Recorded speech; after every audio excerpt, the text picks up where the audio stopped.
찹쌀 여우가 읽어드립니다. 오늘 읽어볼 무서운 이야기는 맞은편 집입니다.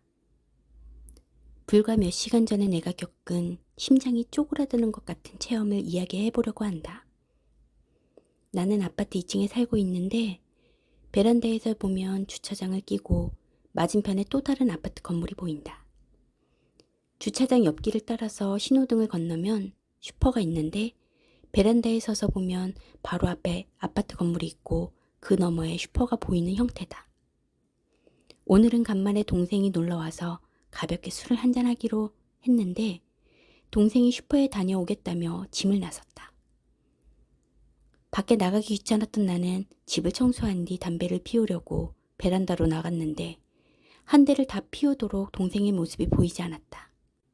바람이 쌀쌀해서 막 들어가려는데 마침 동생이 슈퍼에서 나오는 게 보였고 나는 괜히 반가운 마음에 손을 흔들며 동생에게 소리를 질렀다. 어이! 형 보이냐? 하지만 횡단보도에 너머에 있던 동생은 전혀 알아차리지 못하는 것 같았고 다시 한번 양손을 흔들며 크게 소리치려는 순간 나는 무언가를 눈치챘다. 정면에 있는 또 다른 아파트 2층. 그러니까 내 시선이 정면으로 닿은 집 안에서 온통 새까만 여자가 나를 빤히 보고 있었던 것이다. 사실 처음 이사 왔을 때부터 뭔가 이상한 느낌이 들었는데 베란다를 통해서 문득 앞 건물 2층을 보면 집안에 가구가 하나도 없었다. 빨래가 널려 있거나 하지도 않았고 내가 이 집에 4년 가까이 살고 있는 동안 누군가 그 집에서 사는 것을 한 번도 본 적이 없었다.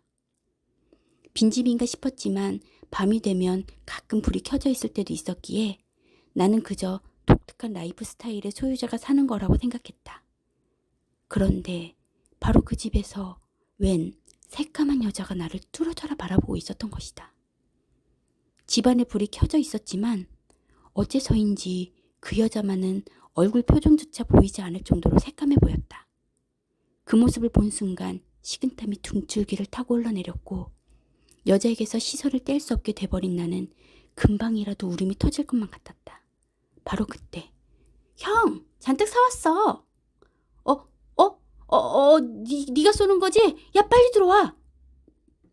아래를 내려다보니 동생이 웃는 얼굴로 나를 보며 소리쳤고 나는 최대한 밝고 자연스럽게 녀석에게 대답했다.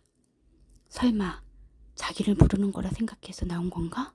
하는 생각뿐이었고 그래서 당신이 아닌 내 동생에게 말했던 거라는 것을 어필하기 위해 일부러 소리 높여 말한 뒤 방으로 들어왔다.